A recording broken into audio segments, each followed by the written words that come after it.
The emotional world the child sees before birth. A philosophical lecture based on the Bardo Thödol. Ladies and gentlemen, thank you for opening this video and choosing to walk with me into a subject that lies at the intersection of philosophy, psychology, and one of the most profound spiritual texts humanity has ever produced. The Tibetan Book of the Dead, known traditionally as the Bardo Thödol. Today, we are not speaking merely about pregnancy. We are not offering simple advice, such as mothers should feel calm or stress is bad for babies. That would be a severe understatement. What we are exploring today is something far more radical. According to Tibetan cosmology, a child is not a blank biological organism waiting to be switched on at birth. A child is understood as a conscious continuum, a stream of awareness that has already passed through death, navigated the intermediate realm, known as the Bardo, and is now descending toward embodiment. In this worldview, birth is not a beginning. It is a transition. And during this transition, the emotional world of the mother does not merely influence the fetus, it becomes the first universe the child ever inhabits. The fetus as a witness, not an object. In Western biomedical language, we often speak of the fetus as a developing organism, cells dividing, organs forming, neural pathways wiring themselves into place. But the Tibetan tradition asks a far more unsettling question. What if the fetus is already someone? What if, before language, before memory, before personality, there is already perception? The Bardo Thödol describes the descending consciousness as exquisitely sensitive, not to words, not to concepts, but to vibration, rhythm, tone, and emotional atmosphere. The unborn child does not hear sentences. It does not understand explanations, but it feels everything. Heart rate, breathing patterns, hormonal tides, muscular tension, the subtle contraction or expansion of the mother's nervous system. These are not background noise. They are the child's first language. And what is learned in this pre-verbal world does not disappear at birth. It becomes temperament. It becomes attachment style. It becomes the invisible assumptions the child will later call reality. The first world, anxiety and worry, a house that shakes before it is seen. Let us begin with the first emotional landscape. Imagine a consciousness awakening in darkness. There is warmth. There is fluid. There is containment, but there is also something else, a constant, almost imperceptible trembling. This is the world experienced when a mother lives in persistent anxiety and worry. To the unborn child, anxiety does not arrive as a thought. It arrives as instability. The amniotic environment does not feel still. It flickers. The rhythm of the mother's heart becomes irregular. Breathing tightens. Stress hormones wash through the shared bloodstream. To the child, this feels like living inside a house whose walls quietly shake. Not collapsing, just never fully stable. In this world, anxiety sounds like this. Clatter, pause, clatter. A sharp intake of breath. A sudden chill where warmth once was. There are no words, yet the message is unmistakable. Something is wrong. Be alert. Safety is temporary. And so long before birth, the child learns its first philosophy of life. The world is fragile. Change is dangerous. Preparedness is survival. From this emotional climate, a particular type of human being often emerges. A person who is highly perceptive, exceptionally sensitive to subtle shifts, capable of anticipating problems before others notice them, but also a person who is rarely at rest. As adults, these individuals often become chronic worriers, hypervigilant observers, over-responsible caregivers, perfectionists who fear failure, professionals who excel but quietly burn out. Their nervous system learned very early that relaxation is risky. In Tibetan terms, this is the imprint of the anxious Bardo, a world entered before birth but lived out for decades afterward. The second world, anger and irritability, lightning in the womb. Now let us turn to a very different emotional universe. The warmth remains. The darkness remains. But suddenly, flash, a violent surge cuts through the silence. This is the world experienced when a mother frequently expresses anger, irritation, or explosive frustration. Anger to the unborn child is not heat, it is impact. It feels like lightning striking water. The uterine environment, once predictable, becomes volatile. Muscles tense abruptly. The heartbeat accelerates. Stress hormones spike. To the fetus, this does not feel like emotion. It feels like attack. The message absorbed is prime. Danger arrives without warning. You must be ready. Survival requires force or avoidance, and so the child adapts. Some adapt by shrinking. They become exquisitely attuned to the moods of others, scanning constantly for signs of eruption. As adults, they may appear compliant, conflict avoidant, and self-erasing. Others adapt by mirroring the storm. They grow into individuals who react quickly, defend aggressively, and struggle to regulate emotional surges. Conflict feels familiar. Calm feels suspicious. The Tibetan tradition refers to this imprint as the red bardo, the residue of violent emotional energy, experienced before the mind had defenses. As adults, these individuals may oscillate between emotional withdrawal and sudden outbursts, fear of anger and identification with anger,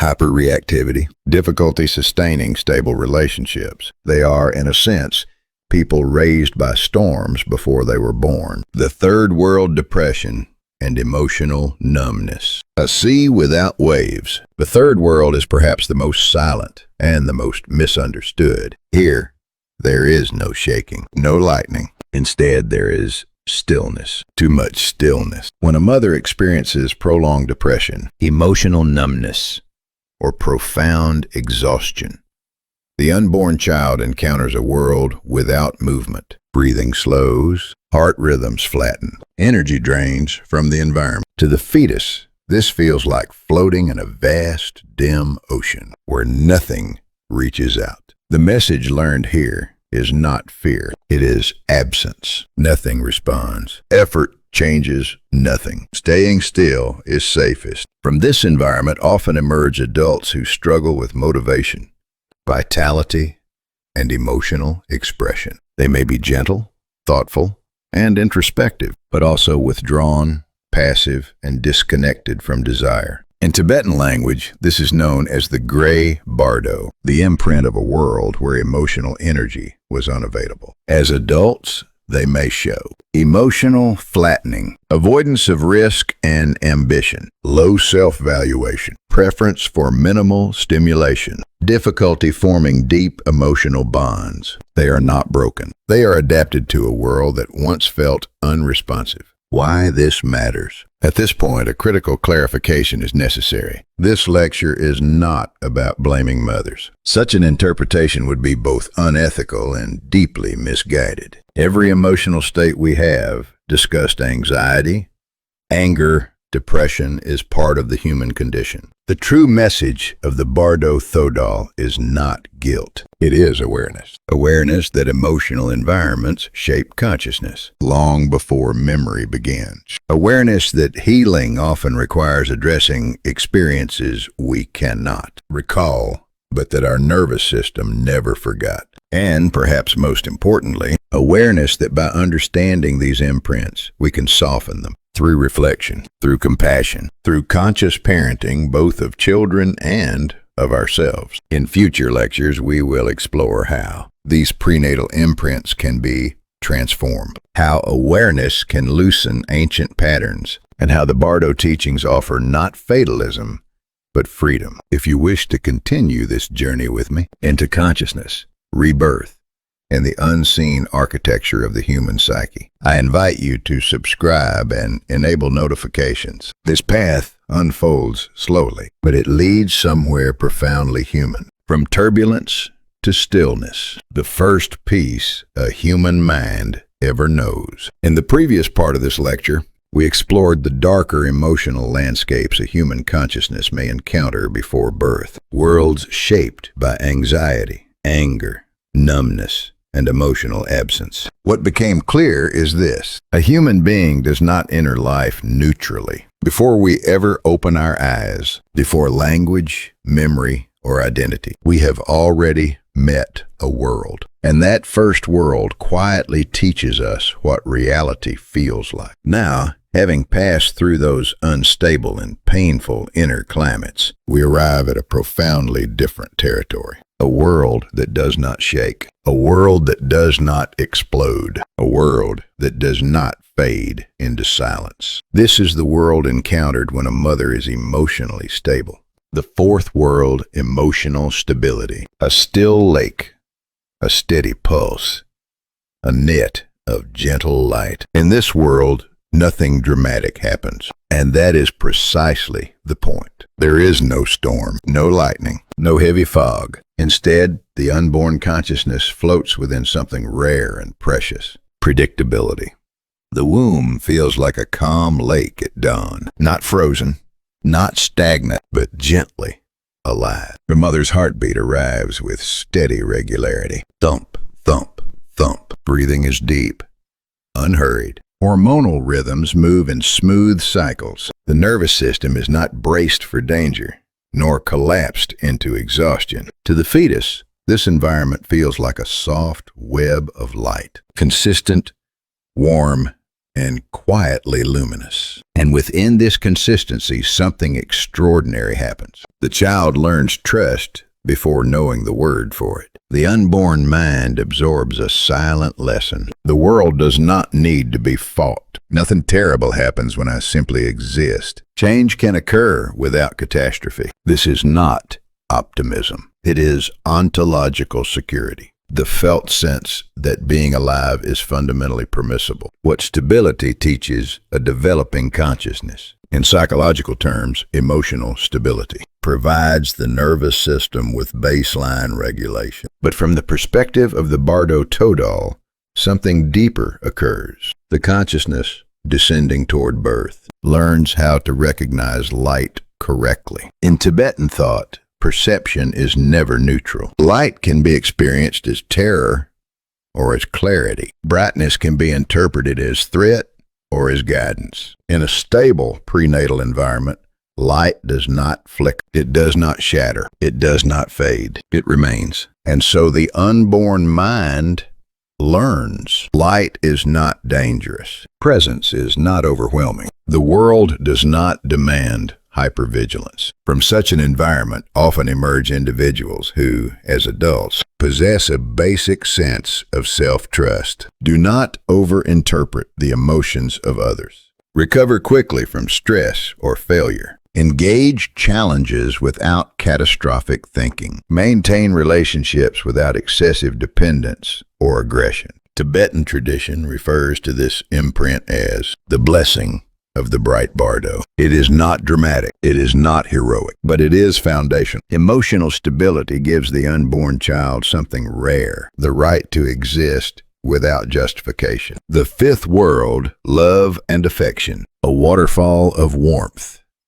The world that says yes. If emotional stability is the calm lake, then love is the waterfall. This is the most luminous of all prenatal worlds. When a mother experiences deep affection, love for the child, gratitude for life, warmth toward existence itself, the unborn consciousness enters an environment that feels unmistakably welcoming. Here, warmth does not merely surround, it flows. Light seems to rise gently rather than press downward. The womb feels expansive, resonant, alive. The fetus experiences something astonishing. It feels invited. There is no effort required, no achievement, no performance. Yet the message is overwhelming. You are welcome. Your existence is good. This world has room for you. Neurobiologically, maternal love enhances neural integration,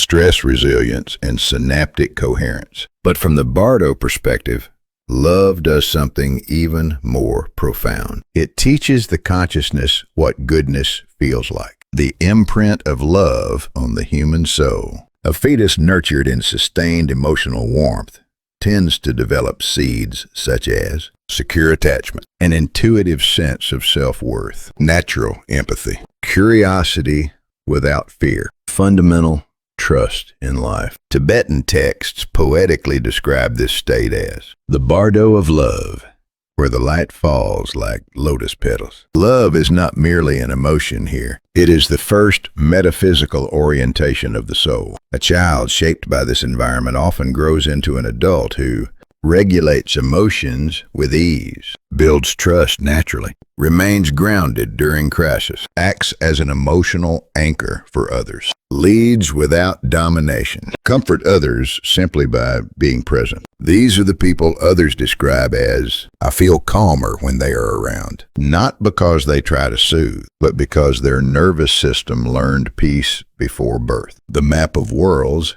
and the map of humans. Let us now step back and observe the pattern. A child who first encounters an anxious world often becomes an anxious human. An explosive world often becomes reactive or avoidant. A numb world often becomes withdrawn or underactivated. A stable world often becomes balanced and resilient. A loving world often becomes empathic and grounding. This is not destiny, but it is orientation. Humans are not born into a blank reality. We are born carrying a felt definition of the world, and that definition begins not at birth, but in the womb. The Bardo principle applied to prenatal life. The Tibetan Book of the Dead is famous for its descriptions of post-death states, but its core teaching is singular and consistent. Consciousness follows the quality of the light it perceives. In death, a fearful consciousness recoils from bright clarity and falls into confusion. A calm consciousness recognizes light and moves toward liberation. The same principle operates in prenatal life.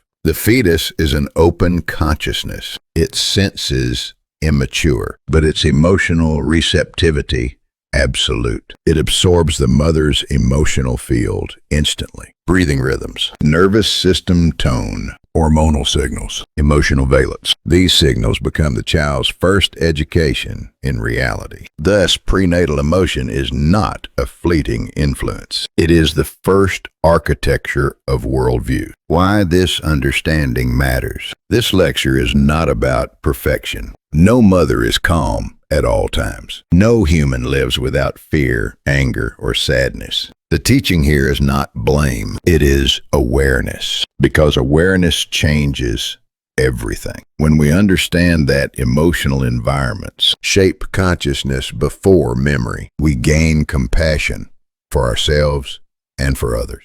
We begin to see that many adult struggles are not moral failures, but ancient adaptation. And perhaps most importantly, we discover that what was learned unconsciously can be softened consciously. The Bardo Thödol was never a book about death alone. It is a manual for recognizing light at every threshold of existence. Birth is one such threshold, and love, stability, and awareness remain the brightest guides we have. In the next lecture, we will explore how these prenatal imprints can be transformed in adulthood, and how ancient Bardo wisdom aligns strikingly with modern neuroscience and trauma theory. If you wish to continue this journey, I invite you to subscribe and enable notifications. Some paths do not shout, but they change everything from love to pattern. How the first world becomes a lifelong map. In the previous part of this lecture, we arrived at the most luminous prenatal worlds, the worlds of emotional stability and love. We saw that when a mother's inner life is regulated, predictable, and affectionate, the unborn consciousness does not merely feel safe, it learns how to see. It learns that light does not deceive, that presence does not overwhelm, that existence itself can be trusted. Now, in this final section, we must complete the picture, because human lives do not unfold in isolated emotional moments. They unfold as patterns. And the question that ultimately matters is this: what happens when the emotional worlds encountered in the womb solidify into the adult's permanent way of interpreting reality? The explosive world revisited, from prenatal chaos to adult polarization. A child who first encountered an emotionally explosive world often grows into what we might call a polarized human being. This is not a metaphor. It is a structural consequence. When, during pregnancy, a mother is repeatedly immersed in intense marital conflict, frequent anger, irritation, or blame, loud arguments, and sudden emotional surges, chronic interpersonal tension, the fetus develops within a field of irregular emotional waves. There is no rhythm, no predictability, no safe baseline. From the standpoint of the Bardo Thödol, this resembles a stage in which brilliant flashes of light and terrifying visions alternate without warning. In Tibetan language, such a state fragments consciousness. Aggression and withdrawal appear not as personality traits, but as survival reflexes. The same principle applies prenatally. When anger and silence alternate, when explosions are followed by emotional voids, the developing nervous system learns a dangerous lesson. There is no middle ground. As adults, these individuals often oscillate between two extremes: sudden anger, defensiveness, or attack; abrupt withdrawal, shutdown, or avoidance. Their internal world speaks in absolutes. I must strike first. I must disappear. Intimacy becomes threatening. Feedback feels annihilating. Minor criticism collapses self-worth. A common real-world example illustrates this clearly. A child raised in a household of constant parental conflict may grow into an adolescent whose anger erupts without proportion, whose friendships repeatedly fracture, whose romantic relationships swing between pursuit and retreat.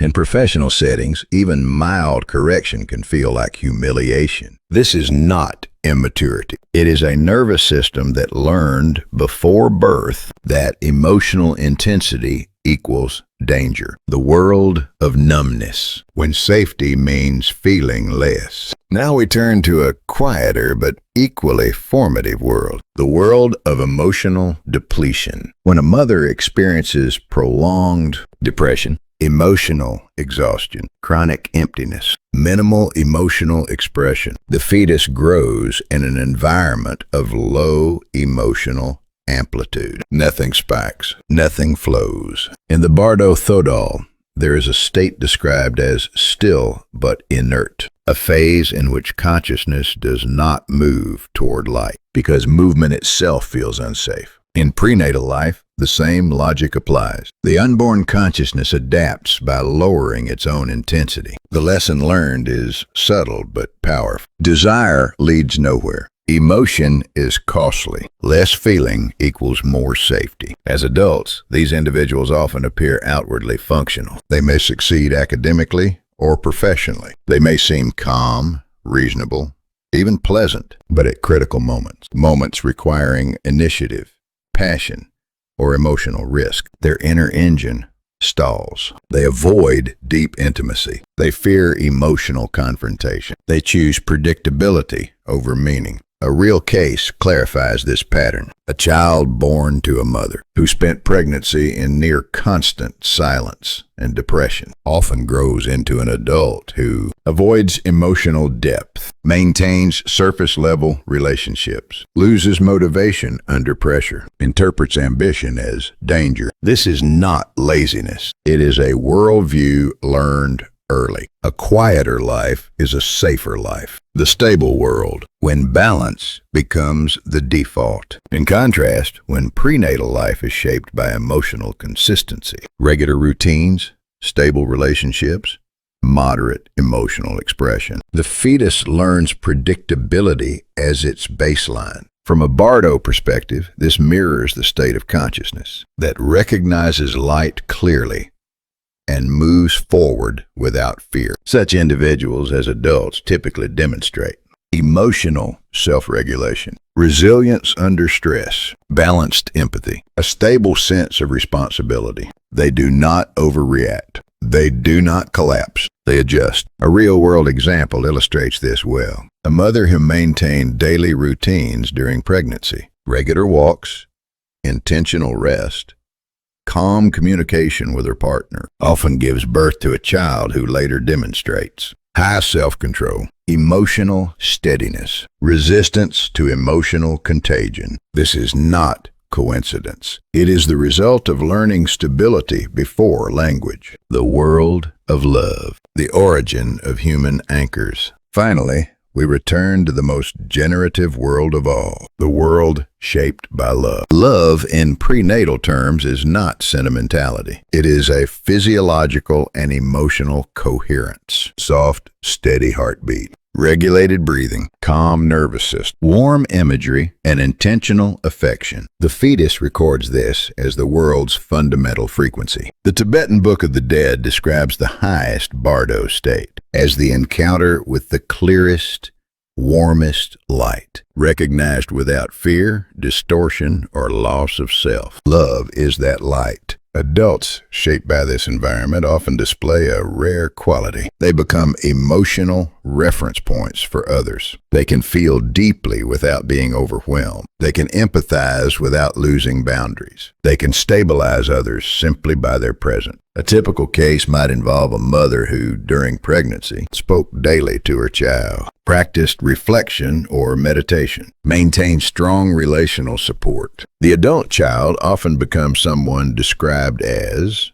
grounding, safe to be around, emotionally reliable. They do not dominate rooms. They steady them, where modern psychology meets ancient Bardo wisdom. At this point, the convergence becomes undeniable. Modern neuroscience confirms that the fetal autonomic nervous system is shaped by the mother's emotional state through heart rhythm, breathing, and stress hormones. Trauma research shows that repeated emotional patterns fix the orientation of consciousness towards specific interpretations of reality. The Bardo Thödol teaches the same principle in symbolic language. Consciousness follows the quality of the light it encounters. Fear contracts awareness. Anger fragments it. Numbness dulls it. Stability clarifies it. Love expands it. Different language, identical structure. The final insight: we are not born into a neutral world. We are born having already learned what the world is. Prenatal emotion is not a fleeting influence. It is the first curriculum of the soul and the nervous system. The anxious world teaches anxiety. The explosive world teaches attack and retreat. The numb world teaches disappearance. The stable world teaches balance. The loving world teaches how to become a center for others. This is the Bardo principle, applied to life before birth. Consciousness judges reality by the first light it sees, and that light is emotional. Today we have explored through the lens of the Tibetan Book of the Dead how a fetus receives a mother's emotional world as the structure of reality itself. This understanding is not meant to blame. It is meant to illuminate, because what was learned unconsciously can be met consciously. And awareness, as both ancient wisdom and modern psychology agree, is always the beginning of freedom. If this exploration has resonated with you, your subscription, like, and notification settings support the continuation of this work. For those who wish to go deeper, psychologically, philosophically, and spiritually, I invite you to continue this journey with me. Thank you for staying to the end.